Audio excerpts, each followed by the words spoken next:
Right, so Liz Truss, thought you'd seen the back of her, hoped you'd seen the back of her, hoped that she was on her way out perhaps, wishing she'd joined the growing exodus of rats deserting the sinking ship of the Conservative Party's electoral prospects come the next general election.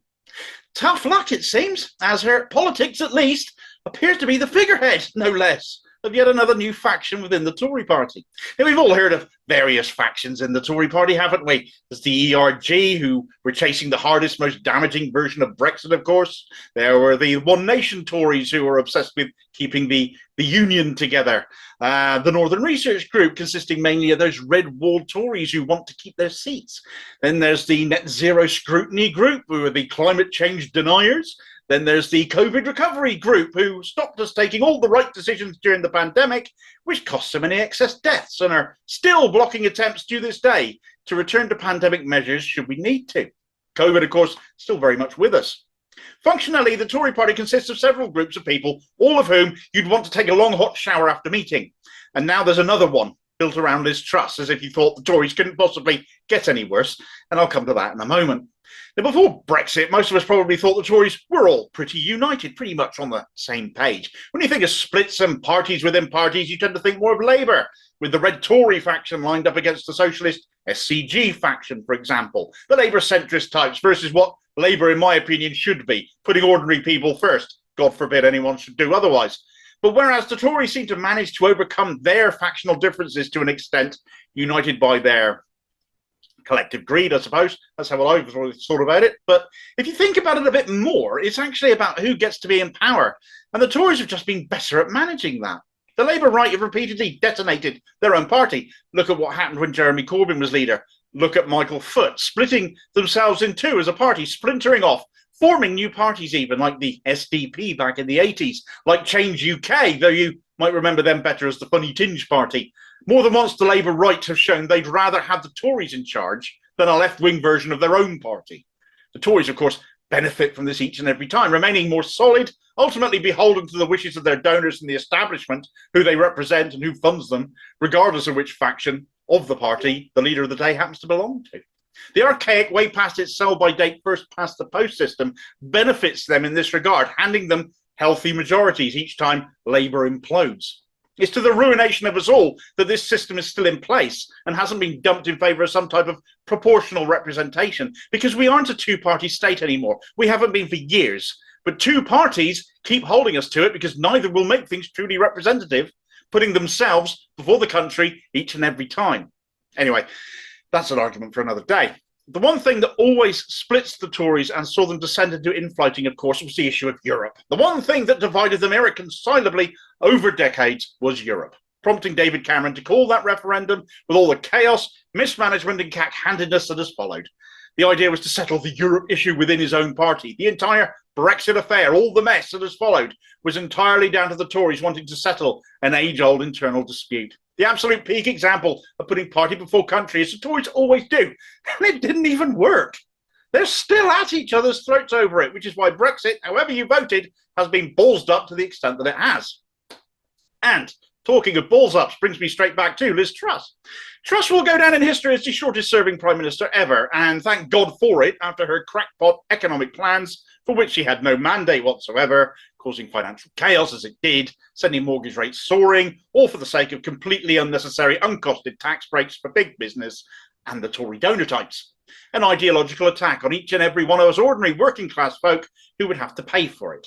Well, that kind of thinking hasn't died with her premiership, alas. In fact, a new group is apparently forming within the Tory party, what the Times has called a 40-strong ginger group, a weird term for an informal group of hopeful influencers, who are wedded to Trussonomics. They're still believing in it. Her low-tax, high-deregulation agenda that crashed the economy. But only for us proles, of course. What do we matter? And want to tilt at taking over the party when, as currently looks likely, the Tories lose the next election. I mean, how well can such a faction do anyway, all shiny and new as this one would be, and standing on a track record of absolute failed politics? Well, currently the ERG faction are still doing very well. They have been for some time, ever since Theresa May. They've been dictating the way the party is run and the directions it'll take. She had to balance factions and was dreadful at it. Johnson, who followed her, was very much the ERG choice, though, and his supposed popularity saw other factions fall into line, and the party was more united again until his own predictable, self-inflicted downfall came along. It's probably why there are still those that want him back. They had that bit of stability back then that had been absent pretty much since the Brexit vote. Batshit an idea as that is.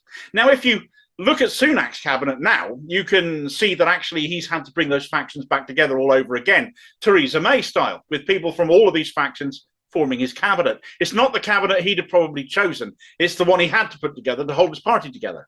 It's therefore not a government of our interest, but of course, yet again, as per usual, one of Tory Party interests. And so far, it's not working for him.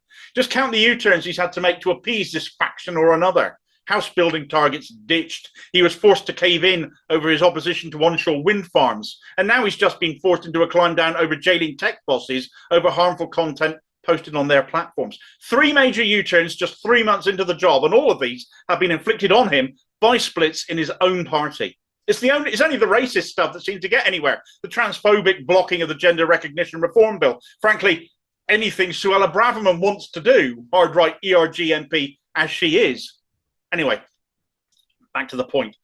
All these disparate Tory groups are vying for a bit of control again, holding things together enough so they can continue to govern, of course.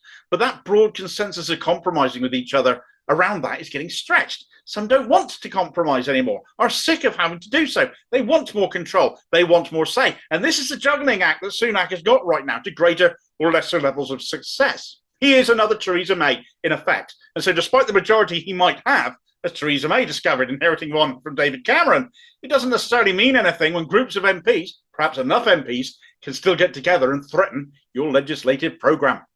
This is especially true of the ERG group, who actually don't give a stuff about unity. They just want control and are organised enough amongst themselves to make good on that. And just to give Sunak a headache even more, there's now another faction, a new faction, so new, it hasn't even got a name yet. Perhaps you can think of a few suggestions. Do let me know what you come up with. But it's all for Liz Truss and her economic calamity. Apparently there are some Tories remaining in the Tory party who want to have another go at that. All of this is apparently being planned for when they expect to lose the next election, because when the Tories get dumped out of power, this hell on for years internally as a rule, as they grapple with trying to work out how they lost, whose fault it was, and with all of these disparate, disunited groups already warring with each other behind closed doors whilst in government, you can only imagine how much popcorn you're going to have to get in once they're out of power again and still fighting with each other.